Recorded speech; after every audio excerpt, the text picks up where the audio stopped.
Hello everyone, AmyR here with Prairie Paper and Ink, and for those that follow me on social media, you know that this is a huge accomplishment for me. I have had some major technical difficulties lately, including crashing my laptop, and I'm currently working on an older computer and it's working. So hopefully I can continue doing my work and getting videos uploaded and posted for everyone. So I am using the Simon Says Stamp Foodie Friends stamp set that I showed in a recent haul video with the Doodlebug So Punny collection that this coordinates with. And I stamped the images using my mini MISTI here, and I then just used the backing sheet, the transparency on the stamp set, to cover the cardstock so I don't get it dirty. That just saves me from having to clean my stamps. Because there was enough space on the cardstock, I thought, oh, I might as well stamp a couple more of these little pop bottle images onto the cardstock while it's here. So I used my mini MISTI for this, and I inked everything up with Simon Says Stamp's Intense Black ink, which is a Copic friendly ink. And I had stamped everything onto Neenah Solar White Classic Crest 80-pound cardstock, which is a Copic friendly cardstock, because I'm going to color these in with Copic markers. So I sped up the coloring, but I kept it really simple. I'm just following the same colors that's in the pattern paper of the Doodlebug So Punny collection. And if you didn't see me talking about this multiple times, these stamps were designed in like coordination with Doodlebug to coordinate with that stamp set. And there's this set, and there's also that adorable Breakfast Buddies, which I will create future cards with that set. Anyone who knows me knows I have a very soft spot for all things Doodlebug. I collect it like a crazy person. I don't often use it. I'm happy just collecting it, but I did want to use it and make some cards because I have these cute little stamps, and it's all, you know, meant to be. So I started with reds doing my coloring, and this is like my go-to red combo, the R29, the 27, and the 24. And I do the reds first because reds have a tendency to just go everywhere, go across lines, just smear. Reds can be difficult. So I usually like to do the red first because then I can, you know, push it back with other colors or, you know, fix it with the colorless blender, etc. I find if I do the red first, it's a little bit safer. Rather than doing it last and potentially, you know, getting red everywhere. So the coloring was really simple for these. I just did the reds, and then I used these browns to color in the pop in the bottles. And the lightest brown is what I went over little bubbles with. And then I'm going to do the kind of aqua blue sort of colors on the labels. And the lightest one, the BG10, and a little bit of that BG000, I'm going to use around the edges on the glass bottles just to give it that little, you know, extra bit of color. And then I'm just going to take a C4 and color the tops and the bottoms of the little pop cans. And that's going to finish off all the coloring. I did think, and I had it pulled out sitting on my desk, I was going to add pink to their cheeks because the actual little die cuts that I use at the end that are by Doodlebug does have a little pink on their cheeks. But I forgot, and oh, this video, I can't even tell you guys how long it's taken me to edit the photos and this video. And yeah, anyway, I use the coordinating dies to die cut all of these images. So just tape them into place with some washi tape and then just kept running them through my machine until I had all of them die cut. And then for the circle die cut here, I used the new Repeating Circles wafer die from Simon. I die cut some Bristol Smooth cardstock with one of their rectangle dies, and then I die cut the circles from that. So I have this frame here, and I am sponging on some gathered TWIGS ink. It's funny sometimes how the brain works. I was thinking about like the pop in the bottles and the bubbles, and I was like, I wonder if I can recreate that with just, you know, some distress ink. And then I remembered this older stamp set from Simon, the Falling Backgrounds, and there's the Snowfall stamp in it, and it occurred to me if I flipped it around and stamped it upside down, it looks like carbonation bubbles. And it's just one of those things where it's like, you feel so, you know, light bulb moment, I'm so brilliant, whatever.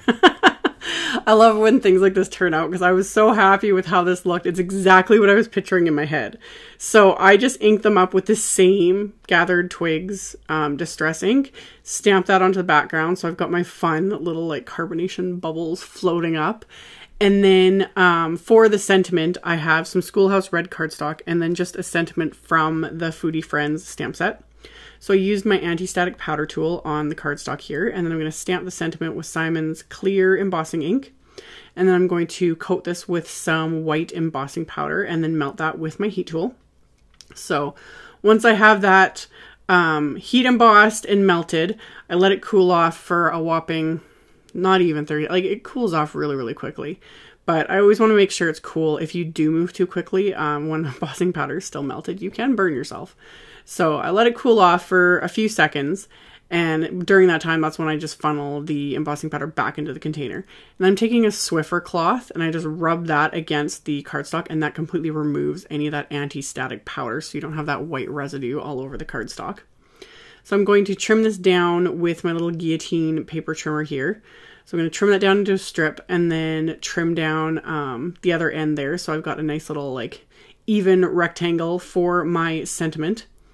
And then to adhere this, I had cut down some sea glass cardstock from Simon, and I am going to use my little Darice foam strips because they're perfectly narrow. You can cut down 3M foam tape if you don't have these, but I love these foam strips. So I used a bunch of those and just cut down littler pieces to apply to the back of this, just to give it that extra bit of dimension. And I'm going to adhere that to that cardstock. And then I'm going to start adding in the little images that I colored, as well as some of the enamel accents from the So Punny line that coordinate. And I know everyone's going to be so shocked because I do hoard the stuff and I never use it. But I went crazy, and not only did I make one card, I made two. I'm like using up some pattern paper and actually using some of the little sprinkles enamel elements, but they're so cute. Like, it's just fun.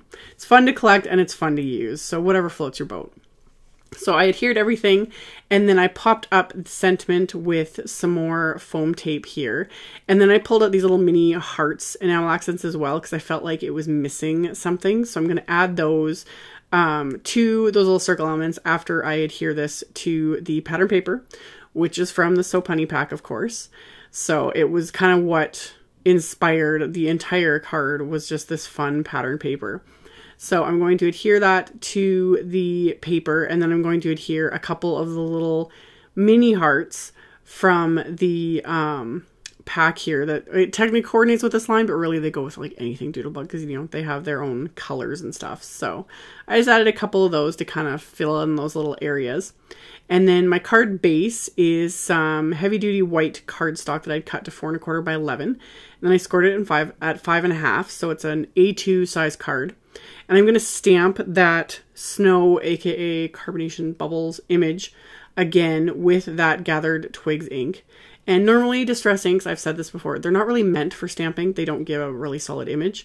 It worked actually, they actually stamp pretty decently on the Bristol Smooth, but on this cardstock, they don't stamp the greatest, but I'm okay with that. When I'm stamping the insides of cards, I don't expect it to be perfect. It's more just to give it that little finishing touch. So I'm not looking for perfection. I just want, you know, the idea of it anyway. So I stamped that all along the inside of the card. And then I have these little die cuts from the So Punny line, which again, I'm very patting myself on the back, you know, using some of these things instead of just holding on to them for the rest of my life. So I adhered those onto the inside of the card just to give it that cute little something. And that's going to finish off card number 1. So I'm going to adhere my panel to the front of the card, and I die cut that pattern paper with the largest of the Simon Basic Rectangles wafer dies. So that covers the entire front of the card. And then for my second card, it's very similar. I just used a few different shapes and different elements. So instead of doing the rectangle with all the circles, I just die cut a circle with one of the Simon Circle wafer dies from Bristol Smooth cardstock. And then again, I'm going to sponge on this same Gathered Twigs Distress ink. I'm going to sponge it on fairly heavily. And then I'm going to stamp that image again. So I've got all my little bubbles floating up just to create my fun little background. So after this is stamped, I am going to adhere the remaining 2 pop bottles that I had stamped and colored, as well as these little enamel accents, just to kind of, you know, create a little cluster of all these fun little images. So once I decided how I wanted all of these to go, I'm going to adhere the elements, and then I'm going to pop these pop bottles on with some foam tape, no pun intended. And then I decided to adhere that remaining little pop bottle because he was just lonely, still stuck on the sheet. So I just gently pulled up that little can with the edge of my scissors. And then this way I can press the pop bottle into place and then put the can right back on there. So I've got my little, you know, cute cluster of images. And then I use the same sea glass cardstock, but I cut it with a circle die, so it's slightly larger than the other one. And I'm going to adhere that to my pattern paper background. And then I pulled out some old Doodlebug twine from my stash. I decided on the Bonbon, that's the color it's called, Bonbon Brown baker's twine. So I just wrapped that around my pattern paper. And then started my bow using my reverse tweezers to hold that knot in place so that I can pull the tails on the bow here and get it, you know, adjusted how I want before pulling it tight. Because if you pull it tight right from the beginning, because it's all twisted, it will keep twisting and just turn into a mess. That's where those reverse tweezers are an absolute godsend. They are just a must-have tool. If you don't have a pair of these, get them. I always link to them when I use them, or I try to remember anyway, in the description box below the video as well as on my blog. So I got that tied and the ends trimmed, and then I'm going to pop on my little main image here with some more foam tape. And I had stamped and embossed another sentiment from the Foodie Friends set on the same red cardstock. So I'm going to pop that up with a little bit of foam tape as well. And then I have another one of those little die cut elements. I just thought it would be kind of cute to add that to my card. So I put some foam tape behind that as well, and then stuck that to my card front. And then I had cut down a bit of brown cardstock to be slightly larger than this pattern paper panel. So I'm going to adhere this to that brown cardstock, and that just kind of frames it and finishes it off, because I used the second largest of the Simon wafer, rectangle wafer die for this one. So it's not A2 sized, it's quite a bit smaller. I think this one is 5 inches by 3 3/4. Something like that, or 4 inches by 5 1/4. I don't remember. It's smaller anyway than an A2 size.